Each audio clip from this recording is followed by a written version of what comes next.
For those of you that don't know, Lokanath Swami Maharaj is the GBC minister in our ISKCON society. He was born in the year 1949. He joined ISKCON in 1971. He received his first initiation in 1972, and in 1975 he received sannyas. And in 1976 he established the first Padayatra, which went from Vrindavan to Mayapur. And this year, if I'm not mistaken, on the 9th of August, we'll be having our first Padayatra in South Africa. So please come for that. So just to give you a rundown of the program today, we're first gonna have the meaning of Vyasa Puja read by Mayuri Mataji. Thereafter, we'll have appreciation by our senior devotees. Firstly, Nanda Kumar Prabhu, who's a disciple of Srila Prabhupada and godbrother to Lokanath Maharaj. And we'll have a few words also by His Grace Svetadvip Prabhu, who is the temple president of PE. Thereafter, we'll have offerings read by the disciples. And then we have a 30-minute film that Maharaj created called The Lost Village, which we'll be viewing. And then after that, it's Bhoga offering, bhajans, kirtans, and Guru Puja, and then vote of thanks, and then Ekadashi Prasada. The word puja means worship. And Vyasa or Srila Vyasadeva is the compiler and supreme authority on the Vedic literature. Vyasa Puja literally means the worship of Vyasa. It refers to the worship of the genuine spiritual master, who is the ideal representative of Srila Vyasadeva on the occasion of his appearance day. The spiritual master is the representative of Srila Vyasadeva because he is distributing the nectar that Srila Vyasadeva churned out of the ocean of the Vedas. Veda means knowledge, the knowledge of the Supreme Personality of Godhead. In the Bhagavad Gita, Krishna says, "By all the Vedas I am to be known." The ultimate objective of the Vedas is to reveal the identity of Krishna, the Supreme Personality of Godhead. The Vedic revelation becomes manifest in the heart of the conditioned soul by the mercy of the spiritual master, because he has been specially empowered by the Lord to bestow that mercy. This is why the spiritual master is the most worthy representative of Srila Vyasadeva, the original distributor of the Vedas. Om Jnanati Mirandasya, we are born in the darkest ignorance. Although we have eyes, we can't see. Whatever we see is nothing but a reflection of reality, eternal spiritual reality, and we mistake that reflection to be real. We are living in a world of dim reflections, and all our experiences are nothing but dreams. Our spiritual master opens our eyes with the torch of knowledge, the knowledge about the Supreme Personality of Godhead, who is the cause of all causes and the source of everything. Tasmai Shri Guruve Namaha. We offer our respectful obeisances to the lotus feet of that spiritual master. Our self-surrender unto him out of our heartfelt gratitude is our spontaneous worship of his lotus feet. The spiritual master reveals transcendental knowledge within our hearts. Krishna's identity is revealed. His transcendental pastimes are revealed. His eternal relationship with his associates are revealed. And hopefully we get a sublime taste of the absolute knowledge and eternal bliss. He guides us to the spiritual key and satisfies the deepest longings of the soul. This causes our heart to melt in the fire of gratitude and compels us to surrender completely unto his lotus feet.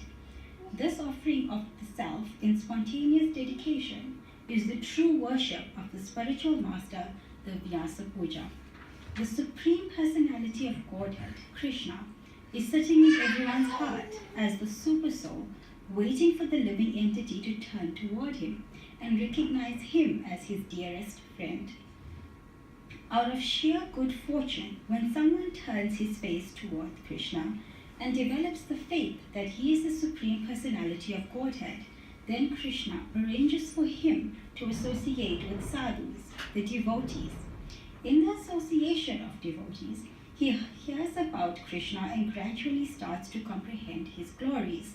The association with a pure devotee enchants him, and he feels very much drawn toward the bona fide spiritual master. He feels as if his guru has stolen his heart away. He can't help but love him with all his heart and soul, and in that love he offers himself as a sacrifice at his lotus feet. As the external manifestation of the soul, the genuine spiritual master appears before us so that we can see him with our material sense. But his form is not material. His words are not material, and he has nothing to do with material nature. He appears here simply out of Krishna's causeless mercy. The bona fide spiritual master becomes perceivable to our material senses simply to spiritualize our hearts and to become submerged in the ocean of transcendental bliss. He tells us, do not hesitate to depend on Krishna. Just surrender to him and he'll give you everything you need. Trusting the spiritual master, we surrender more and more. And as our surrender increases, we are increasingly drawn towards him. We renounce our material identity, and in return, we achieve the highest benedictions, the rejuvenation of our lost relationship with the Supreme Self, Shri Krishna. The eternal manifestation, the external manifestation of the Super Soul, the bona fide spiritual master, takes us by the hand and teaches us how to walk on the platform of Krishna consciousness. Then, one day, just as he appeared to us out of Krishna's mercy, he disappears from our limited vision out of that same causeless mercy. Though no longer physically present, he watches how much we are surrendering ourselves unto him. Silently, he says, when I was with you, you used to say so eloquently how much you love me. Now is the time for you to prove your love for me. Real love flourishes in the fire of separation. Now, prove that your surrender to me was not impelled by material motives, but inspired by the love that fills the heart with resolute determination to follow my orders. Do not deceive yourself thinking that I am gone. I instructed you not to trust your senses, so do not trust your senses and think that I am gone. If you love me, then find out where I am, and thus you will attain the kingdom of Krishna consciousness. Goloka Vrindavan. Hare Krishna. Chakshu Umritam Jaina Tasmai Shri Gurave Namaha. So, my association with His Holiness Lokanath hasn't been much, but we always growing up in ISKCON as when we joined and as young disciples, young devotees, we were always very, very attracted to many of the stalwart devotees who were like great leaders within the society. And we had rendered special service to Srila Prabhupada. And Lokanath Maharaj was always one of those devotees. And over the years we've seen how much he has really imbibed the mood of Srila Prabhupada and inspiring devotees to also do the same. When we think of Lokanath Maharaj, one automatically thinks of the ecstatic kirtans, and one thinks of Padayatra. But also I was just reading yesterday, a few days ago, that like in the book that Maharaj had written about his own conversations with Srila Prabhupada, his own instructions given to him by Srila Prabhupada. And there's actually there's two books that, I don't know if there's more than two books, but there's two books that I am aware of. And in the first book, My Srila Prabhupada, in the introduction, there's a very, very wonderful analogy given by anyway, Atma Tattva Prabhu. And it always struck me as being something very, very wonderful, wherein he compares he compares ISKCON, or he compares the Vaishnava teachings to a bow and to an arrow. So he compares, just like a bow has 4 bends in it. So the 4 bends represents the 4 sampradayas. And then the bow is actually held together, or the ends meet through the string of the bow. So the string of the bow is actually Lord Chaitanya, who actually combines the 4 sampradayas. He actually holds the whole sampradaya together. And then we find that we need the arrow. So the arrow has many parts to it. There's the shaft, there's the feathers, and then there's the arrowhead itself. So he compares the feathers of the arrow to the 6 Goswamis. And then he compares the shaft of the arrow to Srila Bhaktisiddhanta's Gaudiya Math Society. And then he compares the arrowhead to Srila Prabhupada, or to ISKCON. So when one draws his arrow, he needs to hit a target. So therefore the target is the whole world. So ISKCON is meant to actually spread Krishna consciousness all over the world. Second book, Conversations with Srila Prabhupada, there's like 2 important points, that's like in the introduction and in the foreword, that Hariswari Prabhu writes the foreword, and then he makes the important point. There was a friend of Sir Isaac Newton, and we know that Sir Isaac Newton was a great mathematician, so his friend was also a mathematician. And he makes the point that we have to actually record history. Quoting Srila Krishnadas Kaviraj Goswami, who writes in the Chaitanya Charitamrita that, like for the devotees presently and for devotees in the future and for devotees who were in the past after the time of Lord Chaitanya, they were able to give us the life of Lord Chaitanya because of the notes that were kept by Srila Swarup Damodar Goswami and by Raghunath Das Goswami. Because they personally lived with Lord Chaitanya and they kept detailed notes, so therefore they were able to give the teachings of Lord Chaitanya, they were able to give the life of Lord Chaitanya. And if that was not done, then it would have been very, very difficult to know about Lord Chaitanya. And then also there were so many other devotees who also had intimate association with Lord Chaitanya, but those notes were also had been lost in time. So he makes the point that by producing these books or by writing these books, it actually records history. Because the same Carl Sagan, the mathematical philosopher, or the mathematical friend of Sir Isaac Newton, so he says that when something is recorded, so there has to be direct witnesses. And then there's secondary witnesses who hear about the pastimes who are also there. And then there's like a lapse of time. And then there's also the spatial difference.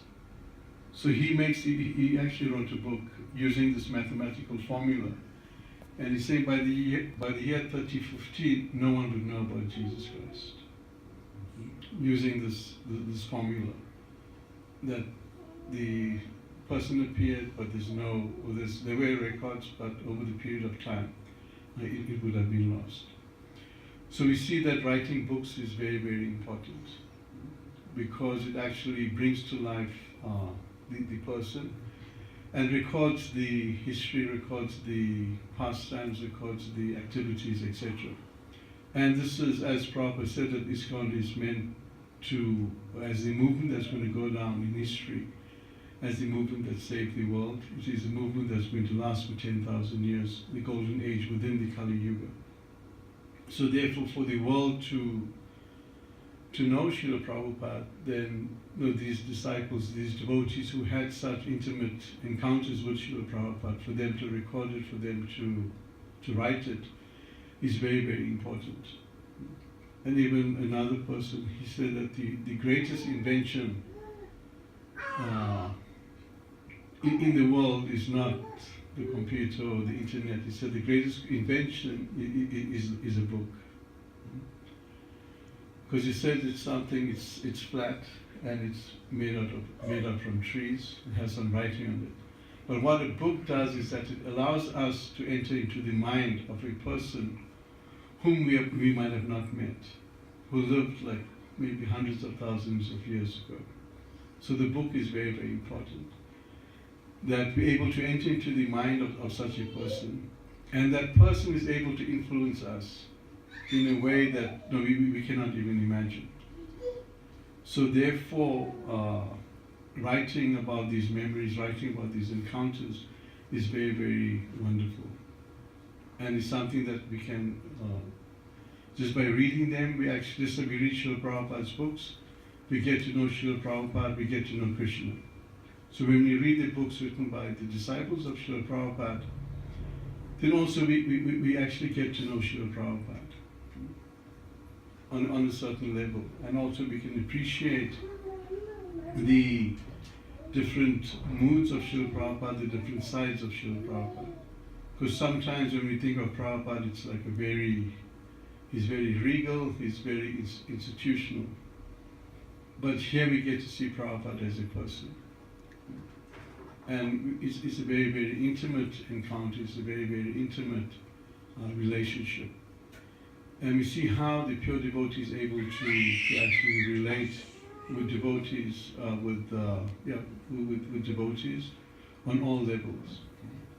So therefore, this remembrance of Srila Prabhupada, the remembrance of Srila Prabhupada's disciples, the remembrance of Srila Prabhupada's devotees actually allows us to remember Krishna, because they are actually giving us Krishna, as Mayuri has written in the Vyasa Puja, offering with the meaning of Vyasa Puja, that it is the offering of love by the disciple for the spiritual master.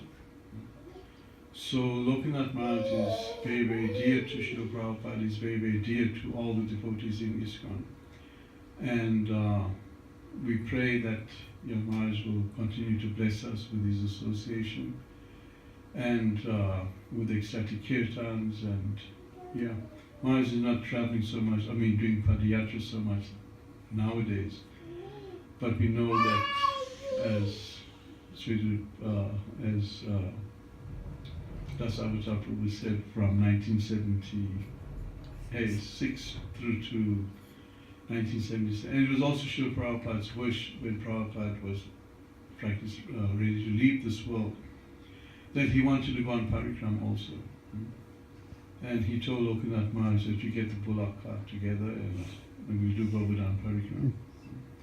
So, because of his growing up in the village, Prabhupada entrusted him with this wonderful service of taking Krishna consciousness to all the villages in India.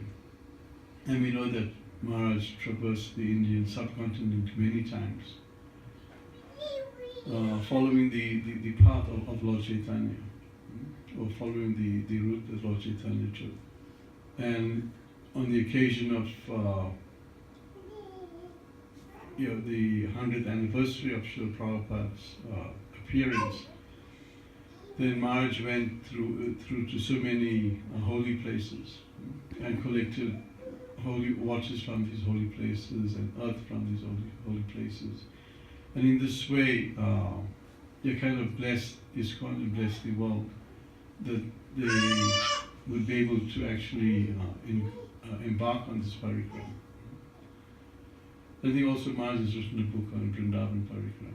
So I saw something somewhere, but I didn't get the chance to read it as yet. I didn't get a copy as yet. But I'm sure it'll be something very, very wonderful, because Maharaj has done the Vrindavan Parikram so many times and knows all the different pastime places and the pastimes.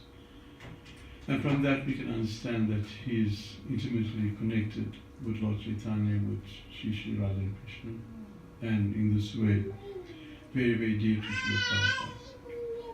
So, Holiness Lokanath Swami Maharaj ki Jai.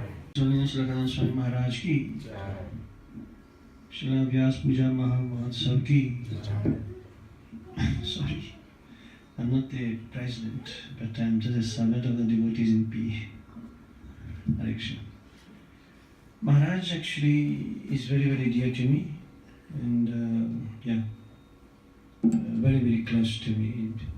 He lives in my heart also, as many of you, because many years ago, in Mauritius, I joined in ISKCON Vedic farm, which is in the east of Mauritius, and I understood at a young age that tapasya brahmacharya, samena cha damena cha, means if you're young, it's good to do tapasya. Use your whole existence to do tapasya and practice Krishna consciousness. And those days in the farm that we stayed, it was very humble, not like here. We had some stone walls and tin roof, and then we were 7 or 8 brahmacharis that we were doing farming, cows, gau seva and everything. But over the years, the farm started to develop and many devotees started to come, the yatra started to grow. And I thought that also the president welcomed the Matajis to come stay in the farm, which is nice. Matajis also must be allowed to do service. But the brahmacharis started to become distracted. All due respect to Matajis. Then I thought that time that I must go somewhere else to continue my tapasya. But somehow His Holiness Giriraj Swami Maharaj, my spiritual master, brought me to South Africa for 1 year. But then I went back after 1 year to Mauritius. See, already several of those brahmacharis have changed ashram, which is fine. No problem. But my mission was different. So this is how I started to contact Lokanath Swami, and I said I would like to come on Padayatra.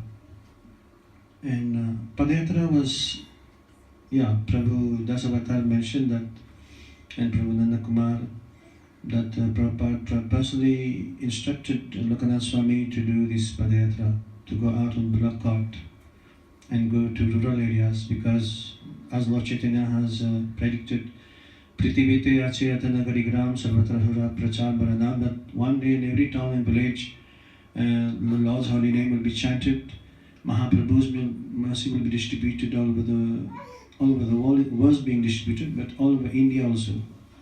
All over the world they had buses, they had all means to go, and devotees were going Harinam and Sankirtan, but Prabhupada wanted this bullock cart Padayatra.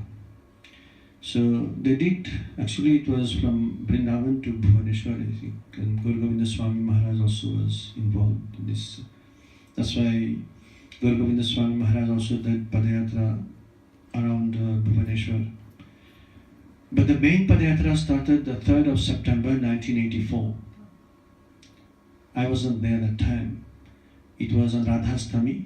They started from Dwarka, one of the holy places. And they came all the way through Maharashtra, one of the province of India, to Kerala, Tamil Nadu, Andhra Pradesh, Orissa, and they reached Bihar, and they came to Mayapur in 1986 to celebrate the 500 years anniversary of Lord Chaitanya Mahaprabhu. And that time, about 200-300 devotees joined Padayatra, Jayapataka Swami, Jayabeta Swami, many Swamis. And there was elephant walking together with the devotees, big bullocks. In India there is many breeds of bullocks. The one that India Padayatra use is from Gujarat. Gujarat there is 2 breeds of cattle. One is concrete, one is gear. So the one that Padayatra uses is called concrete. The whitish color, they have big ones, very strong. And they walked for 2 years and they came all the way to Mayapur. They celebrated this whole big celebration. I wasn't there. But the Jayapataka Swami was very attached to the deity of Gornitai, so he stole the deity of Padayatra. And he kept, if you enter Mayapur, you know where Prabhupada used to stay? In the grass thatch roof. There's Gornitai as Padayatra deity. So Lokanath Swami said, okay, we'll get another deity. That's why you see the deity here. That is like this. This is very special. Deity that Lokanath Swami chose. This means that, please, Namo Mahabadanyaya, Lord Chaitanya saying, Krishna Prema Pradayate. Krishna Krishna Chaitanya Namne Goratu Sinama. And with this son he said, Sarva Dharman Paritja Mame Kamshanam Braja. Aham Tam Sarva Pape Bhyo Moksheshami Mahasucha. Means don't fear. Yeah. So they went on, and Padayatra, Lokanath Swami, he managed the whole Padayatra. After that, Bhadra Prabhu, if you know Vishwambar, the Gurukul boy was grown, married, he's Grihastha. His father used to manage the Padayatra. He was very small and he used to come Padayatra from a very small age. Then there is a devotee from Andhra Pradesh who managed the Padayatra, Prataparudra Prabhu. Then Lokanath Swami disciple managed very nicely for 12 years, Jai Vijay Prabhu. I think same of you know, very good devotee, very good manager. It is by his blessing that I joined the Padayatra. I went to Padayatra in 89 after Gaur Purnima. That time Padayatra was in north of Nagpur, a place called Laknadon. And from there we came to Nagpur where we celebrated Ram Navami and we walked all over India. Actually, by blessings of Lokanath Swami, I walked 2 times for 7 years. It's not just walking, it was a complete temple program. No matter what kind of weather, we used to wake up at 4 and we used to do Mangalarti 4:30 with open air. And rain, no rain, cold, winter, sun, whatever we used to do. And we had 2 chariots. One was carrying the deities that you see, and Srila Prabhupada Murti. And this is all Lokanath Swami's contribution. He was there in Padayatra. Now, in a big Padayatra 2000, that is started in 1984 to 1986, why they chose Lokanath Swami to manage the Padayatra? You know, like the Africans here, they are very, some of them young people, they are very against the white domination. That was sorry for. So they are also Indians, you know, when they see white people, sometimes they can become very aggressive with white people. Or sometimes they physically assaulted our white devotees in Padayatra.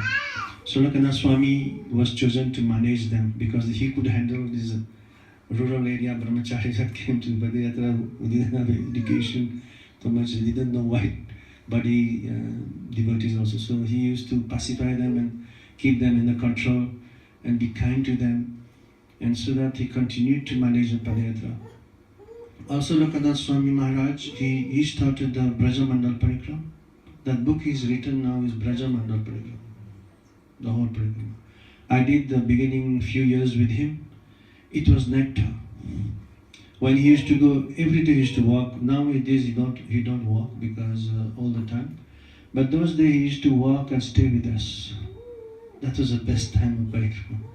It was tough. It was not like how here nowadays you have many facilities. Those days it was very difficult. But he used to be with us and he used to narrate the pastimes in every spot personally with another devotee from Delhi, his assistant, Jitamrit Prabhu, and Radharadaman Swami, who was brahmachari at that time. Maharaj, he was going everywhere with us. He's very, as Prabhu said, he was so much in love with Prabhupada, and whatever instruction that Prabhupada gave him, he took it to deep heart, even though it was very humble service to go with bullock cart. But he did with very great devotion, very great love, and it is a celebration.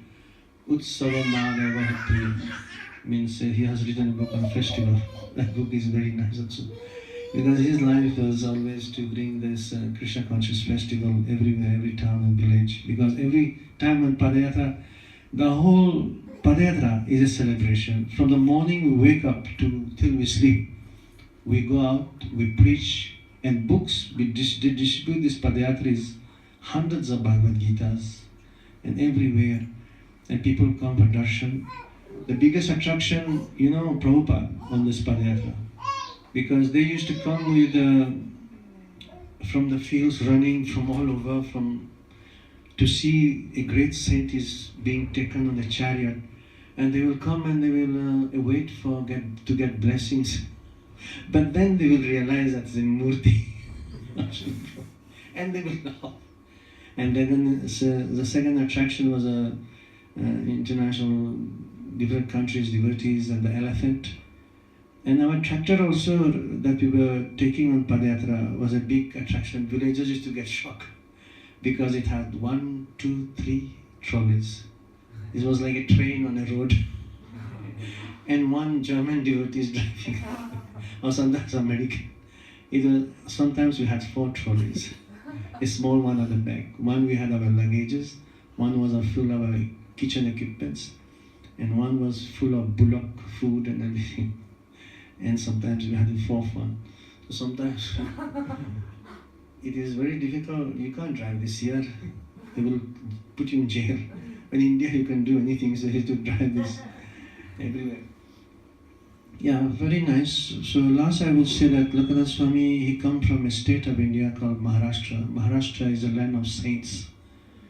Tukaram, if you heard of Tukaram, Gyaneshwar, Namdev, so many saints. Is full of devotion, this state. This is where he was born in a village called Arvade. In those days there was no temple when he went to his Padayatra, but he come from a family of the farming, a lot of grapes, wheat plantation, and a lot of buffaloes. And every time Maharaj, they used to celebrate, because he became a Swami. So when he used to come to his village, they used to make a big celebration for him. They used to put on a bullock cart and take him round the village, do a lot of kirtan dancing. And they used to make a big pot of the whole villagers, big pot of wheat, and they cook it with gur. They used to cook it with gur. Gur is the block of sugar. So he comes from this area. And the holy place that is there is Pandharpur. Pandharpur is like Vrindavan. So this is where Maharaj comes from, and at a very young age, I'm sure other devotees will narrate also. He just wanted to leave home. His parents wanted him to study, but when he even went to Bombay to study also, he somehow or other he knocked into Prabhupada and the Hare Krishna devotees, so too late. He didn't complete his studies. He just melted into ISKCON Hare Krishna. And he's very, very pure, and he's very, very dear to many of us. As Prabhu Nanda Kumar said that we pray that he continue to inspire us and be very healthy, because as the age is advancing, and one of the other things that he is doing very well and inspiring through his Bhagavad Saptas. In Mauritius he came several times and he did a lot of Bhagavad Saptas.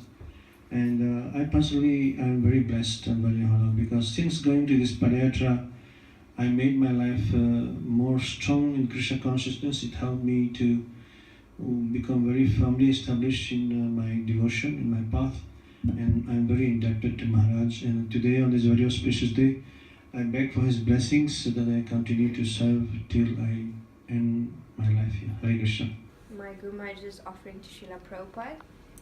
My dear Srila Prabhupada, please accept my most humble obeisances at the dust of your divine lotus feet on this most auspicious occasion of your Sri Vyasa Puja. It is the 119th anniversary of your appearance, as well as the golden anniversary of your departure to America. Your incredible journey was no accident. This is undoubtedly a divine arrangement of the Supreme Lord. In Calcutta, 1922, your Guru Maharaj, His Divine Grace Bhaktisiddhanta Saraswati Thakur, singled you out in an assembly of devotees and guests with the words, "You are an intelligent young man. Why don't you preach Lord Chaitanya's message in the Western world?"